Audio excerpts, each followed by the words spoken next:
शिवाय। मैं आचार्य अविनाश दीक्षित आप सबका बहुत बहुत स्वागत करता हूँ। हमारे जीवन में, ब्रह्मांड में जो कुछ भी हो रहा है वो सब पहले से निर्धारित है, ईश्वर की इच्छा के अनुसार हो रहा है। और हमारे पुराणों में, वेदों में इसका वर्णन किया गया है। जैसे कि प्रति 100 वर्ष पश्चात एक भयंकर महामारी आती है। क्यों? संसार के संतुलन के लिए। और महामारी कब आती है? जब हम लोग एक कलेक्टिव पाप करते हैं तो उसका दंड भी कलेक्टिव मिलता है, अर्थात सामूहिक पाप का सामूहिक दंड। और महामारी भगवती आदि शक्ति महाकाली का दूसरा नाम है, जिसकी पुष्टि आप श्री दुर्गा सप्तशती के 12वें अध्याय के 38-39 श्लोक को पढ़कर प्राप्त कर सकते हैं कि मेरा एक नाम महामारी ही है और मैं महाकाली ही महामारी बनकर मनुष्यों को दंड देती हूँ। तो जो भी हमारे यहाँ हो रहा है, जो भी होता है, वह सब हमारे यहाँ पहले से वर्णित हो, उसका कारण भी वर्णित है। वो सब ग्रहों की स्थितियों, परिस्थितियों और मनुष्य के बढ़ते हुए पाप कर्मों के कारण होता जा रहा है। महामारी आई, आप स्वयं को सर्वश्रेष्ठ कहते हैं, हमने ये किया, वो तीर मारा, उसको कर लेंगे, उसको कर लेंगे। तो आप कोरोना में इतने सारे मनुष्यों को क्यों न बचा सके?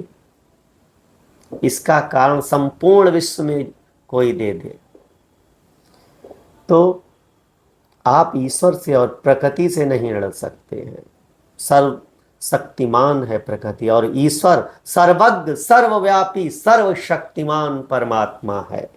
आप अपनी कितनी भी तारीफ कर लें, प्रशंसा कर लें कि हम बहुत बड़े तीरंदाज हैं, ये कर लेंगे, हमने वो कर लिया सब, या वहाँ बैठा था इसलिए बच गया, हाँ, वो सब ईश्वर की कृपा और इच्छा से है जो भी हुआ है।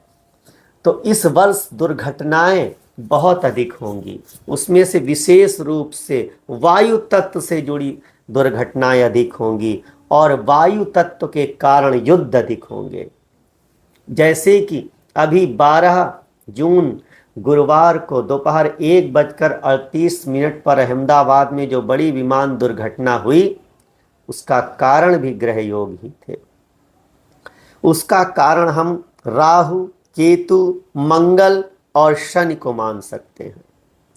राहु वायु तत्व की राशि शनि में विराजमान है, और उस समय की अगर कुंडली निकाली जाए तो उसमें शनि लग्न में है, और शनि लग्न में है मीन राशि में, और उससे द्वादश भाव वैसे भी वायु का तत्व का होता है। वहाँ पर राहु विराजमान है वायु राशि कुंभ में, और मंगल और केतु एक साथ छठे घर में है, और बृहस्पति चतुर्थ भाव में है।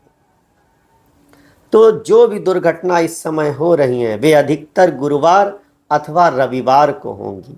जैसे आज रविवार को गौरी कुंड में हेलीकॉप्टर क्रैश हुआ, जिसमें 7 लोग मारे गए।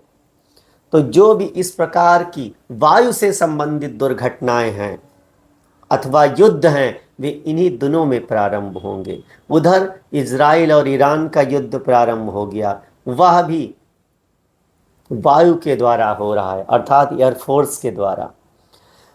तो जब मंगल और केतु साथ में आते हैं तो संसार में बहुत अधिक विध्वंस होता है, विस्फोट होता है, बड़े बड़े विस्फोट होते हैं, दुर्घटनाएं होती हैं, ज्वालामुखी फटते हैं। और अगर राहु उसमें मिल जाए तो फिर आकाश तत्व के द्वारा दुर्घटनाएं होती हैं। जैसा कि एक ग्रंथ में लिखा है कि आकाश से अग्नि बरसती है, आकाश से पत्थर गिरते हैं, आकाश से विस्फोट होता है। तो जब एयरफोर्स शनि की राशि कुंभ में है और शनि वायु तत्व के स्वामी भी हैं, तो इस वर्ष रेल दुर्घटनाएं कम होंगी, सड़क दुर्घटनाएं कम होंगी, वायु तत्व से अधिक संबंधित घटनाएं बहुत ज़्यादा होंगी। तो विमान क्रैश, हेलीकॉप्टर क्रैश, अब प्रभु दया करे सब पर, किंतु आगे भी ऐसी दुर्घटनाएं होंगी। और उस दुर्घटना में 12 जून की घटना में एक चमत्कार हुआ, एक व्यक्ति मात्र जीवित बचा उन सवारियों में, और जहां पर विमान गया उस हॉस्टल के लोग जो मरे हैं उनमें। क्यों? ईश्वर का चमत्कार था।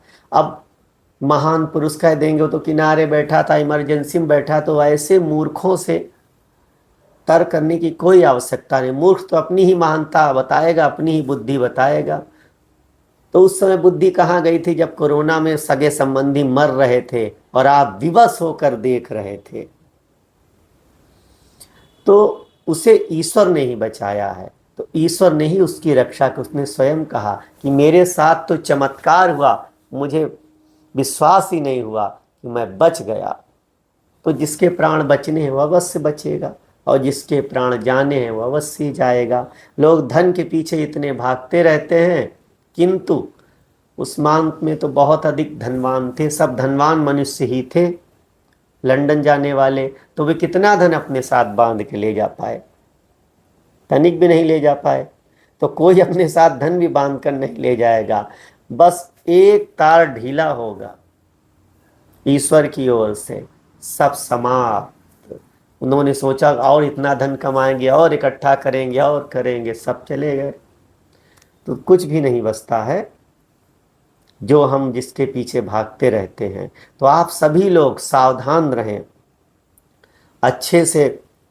जब भी घर से यात्रा करने जाएं तो आप अपनी इष्ट देव को प्रणाम करके जाएं, इष्ट देव का नाम लेकर जाएं। अंडा, मांस, मछली, वाइन का प्रयोग करके न जाएं।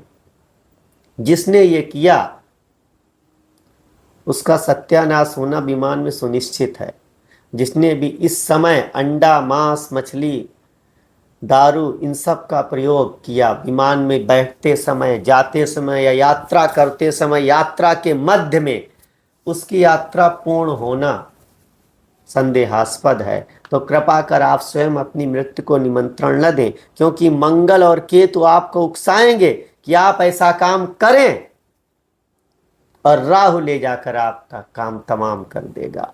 तो मंगल और केतु बार बार आपको प्रेरित करेंगे, कीजिए कीजिए, तभी तो विस्फोट होगा, उसका काम होगा।